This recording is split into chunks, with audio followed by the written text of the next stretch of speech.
untuk menjualkan produk gitu ya.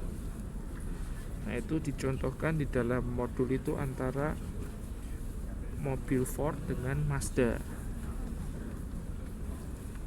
Nah jadi kalau misalnya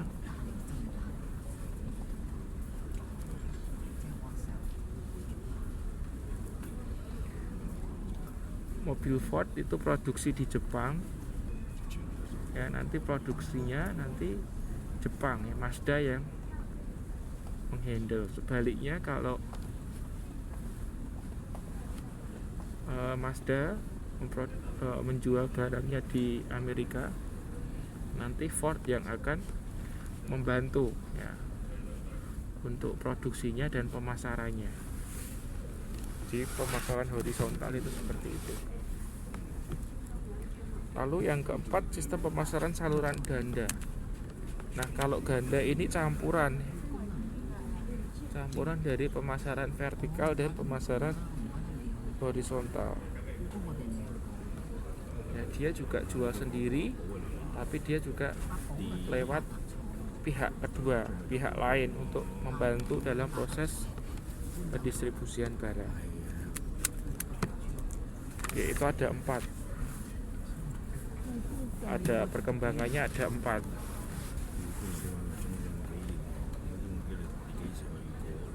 Kalau menurut Anda ya, dari keempat itu yang paling baik yang mana? Alasannya apa?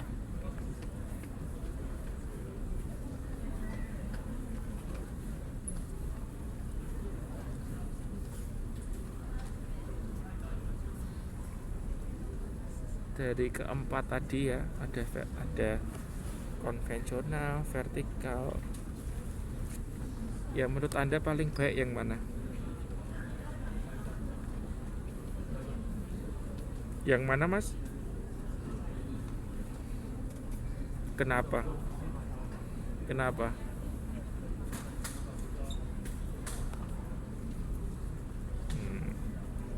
Tuh kalau vertikal tuh kan dari perusahaan kita sendiri kan Mas.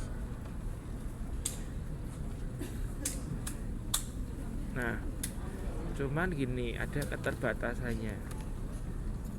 Yang pertama itu ya, karena distribusinya dikendalikan sendiri, nah otomatis kan perusahaan kerja sendiri kan, bener ya.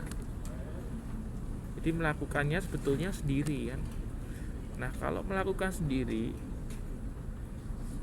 pasti kan jangkauannya nggak akan bisa gede, karena dia usaha sendiri, bener nggak? Seperti itu kan.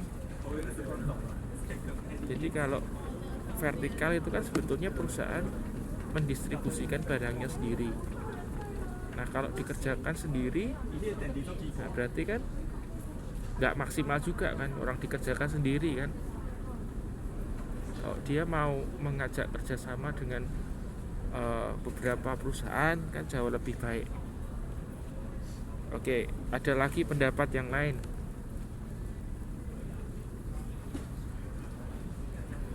Yang keempat gimana Mbak Nur? Kenapa yang keempat itu baik?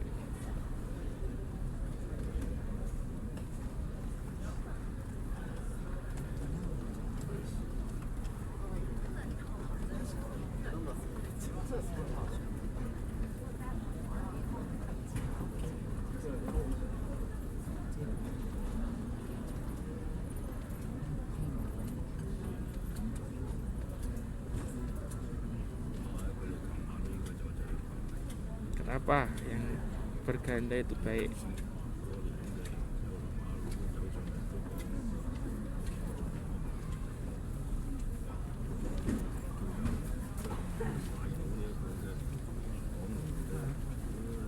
Yang keempat karena luas, karena nggak cuma kerja sendiri ya, tapi juga ada pihak lain yang itu. Tapi tetap ada juga masalahnya Mas. Mungkin nggak terjadi kompetisi antara yang sendiri ya, yang punya vertikal dengan yang horizontal. Kerjasama sendiri dengan kerjasama yang, maksudnya yang punya sendiri dengan punya kerjasama itu Mungkin nggak? Ya mungkin kan, bisa terjadi. Ya misalnya persaingan itu bisa terjadi juga kan. Ya padahal produk yang ditawarkan sama, tetapi tetap terjadi persaingan. Kira-kira kalau persaingan itu baik atau enggak? Persaingan ya tergantung. Kalau persaingan itu bisa di di siasati, ya sebetulnya baik juga. Persaingan itu tidak selalu jelek ya, persaingan itu kadang baik.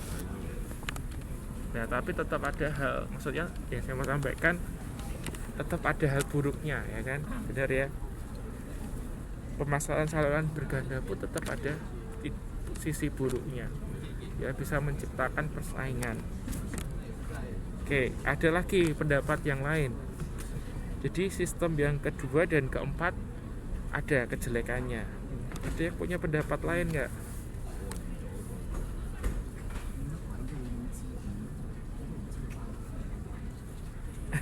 Iya, nggak pusing ya. Habis jual ya sudah. Nah, tapi masalahnya gini, nggak semua orang mau. Misalnya Mas dititipin orang jual produk gitu ya, belum tahu, belum tentu produknya laku. Dititipin bayar dulu lagi. Nah, kalau nggak laku, ya kan, nanggung. Biasanya nggak mau perusahaan itu, retailer ya terutama ya, retailer nggak mau jual putus, rugi dia. Ya uangnya sudah diterimakan ke orang lain, barangnya belum laku, ya rugi lah. Nah biasanya untuk saluran pemasaran konvensional itu nggak jalan karena itu ya, buat retailer nggak seksi ya. Rugi ya. Malah takutnya rugi ya, uangnya sudah dikasih ke orang ya, ke produsennya, barangnya dia belum laku. Nah kalau laku untung, nggak laku itu rugi, nanggung rugi kan kita, yang retailernya maksudnya. Tetap ada juga ya, sisi jeleknya. Jadi tinggal yang horizontal. Kalau horizontal sisi kelemahannya apa?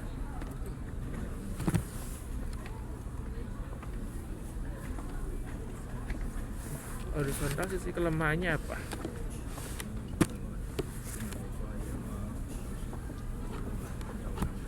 Ada nggak ya sisi kelemahannya? Ada lah ya.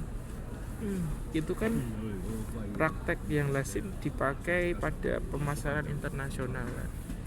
Berarti kalau untuk tingkatan nasional aja masih belum bisa kan ya. Jadi untuk prakteknya itu masih tingkat internasional. Ya mungkin itu sih kelemahannya untuk yang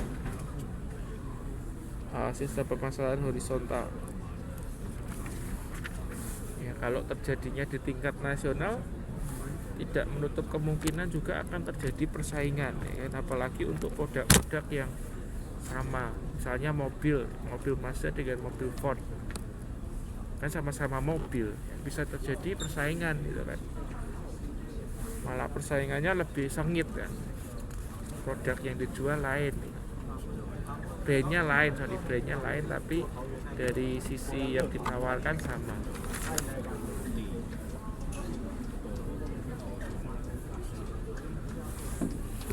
Oke, lanjutnya, nah itu tadi sebetulnya konflik-konfliknya itu ya itu tadi yang sudah kita bahas itu tadi. Nah ini aja penting, ini perkembangan teknologi. Oke, saya selalu sampaikan di kelas-kelas gini, kalau Anda punya usaha atau nanti Anda setelah dari Taiwan Anda ingin buka usaha, ya jangan cuman Anda buka usaha biasa-biasa saja, tetapi Anda harus mampu menambahkan sisi teknologinya. Nah, supaya apa? Supaya Anda nggak ketinggalan zaman, kalah persaingan. Sekarang Anda harus bisa memanfaatkan teknologi yang ada supaya usaha Anda itu lebih lebih powerful ya, lebih bertenaga. Jadi bisa menang dari persaingan. Oke. Nah, ini perkembangan teknologi itu juga terjadi di dalam saluran pemasaran. Ya, contohnya itu EDI, Electronic Data Interchange. Electronic Data Interchange. Ini contohnya kayak gini. Nah, ini kenapa kok kemudian di Indonesia itu banyak warung-warung kelontong itu tutup. Nah, ini ada kaitannya dengan Pak Edi ini ya, dengan Electronic Data Interchange ini. Anda tahu kayak Indomaret, kayak Alfamaret ya, mereka menggunakan EDI ya. Jadi gini, itu Anda kalau beli barang-barang sabun, sampo gitu ya, itu kan pasti di scan kan, titit gitu ya, nanti kan akan muncul ke komputernya itu ya. Nah, itu kok itu nggak cuma muncul di komputer ya, tetapi data itu terkoneksi dengan EDI ini ya, dengan internet, dengan EDI. Nah, nanti akan tahu, ini pusat akan tahu ya, produk apa yang laku di Indomaret cabang ini, produk mana yang sudah habis di Indomaret cabang ini. Nah, kalau diketahui data-data seperti itu kan otomatis kalau misalnya di Indomaret cabang A ini kehabisan produk susu, sedangkan di Indomaret cabang B ternyata produk susunya itu banyak sekali. Nah, secara otomatis nanti Indomaret cabang B akan mengirimkan stok susu yang masih banyak itu ke Indomaret yang A ya, supaya cepat segera dijual kan. Apalagi kalau untuk produk-produk susu itu kan ada batas, ada luarsonya kan, jadi harus segera dijual. Nah, ini dimungkinkan karena ada sistem EDI ini. Jadi diketahui kan produk mana yang laku, produk mana yang nggak laku. Nanti produk yang laku dari tempat yang laku itu dapat kiriman dari Indomaret lain yang produknya itu nggak laku gitu kan. Nah, hal inilah yang kemudian menjadikan Indomaret, menjadikan Alfamaret itu menang ya, menang dalam kompetisi ini dibandingkan toko-toko kelontong yang tradisional ya. Mereka kan nggak tahu sistem seperti ini dan mereka nggak menggunakan sistem seperti ini ya. Akhirnya apa ya, produknya yang nggak laku-laku gitu ya, yang nggak laku, bingung mau jual kemana ya, mau jual kemana. Kalau ada EDI enak ya kan, nggak laku bisa dijual ke yang lainnya, ke tempat lainnya yang kehabisan stok dan sebagainya. Nah, itu makanya nanti Anda kalau punya usaha, gunakanlah teknologi untuk memasarkan produk Anda.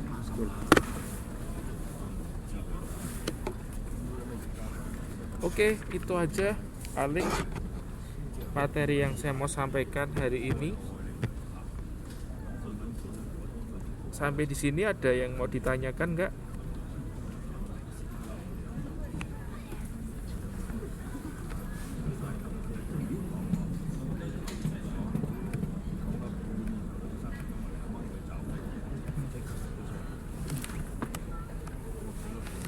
Oke, Mbak Satini nggak ada. Mbak Satini kemarin nggak ikut TTM ya kayaknya ya Mbak ya? Nggak di TTM kan kemarin? Oh, ikut ya? Saya kok lupa yang mana ya? Oh, Mbak Rupiah ya nggak ikut ya? Oh ya. Ya, nggak lupa saya. Itu yang duduk saya di depan pakai kerudung semua kayak. Oh iya, kabeh pakai kerudung kan, nggak ada yang nggak. Oke.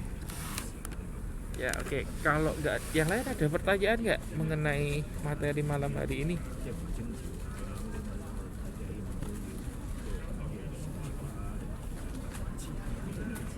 Kalau kalau di kelas lain itu enak sih saya ngomong, kelas Anda susah diajak ngomong.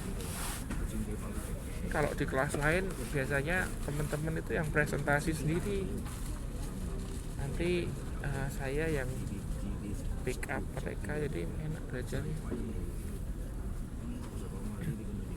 Ya wes nggak apa-apa lah, gimana lagi ya kan. Nah kan kondisi kelas kan berbeda satu sama lain ya, ada yang ada kendalanya masing-masing kan. Ya oke, nggak apa-apa.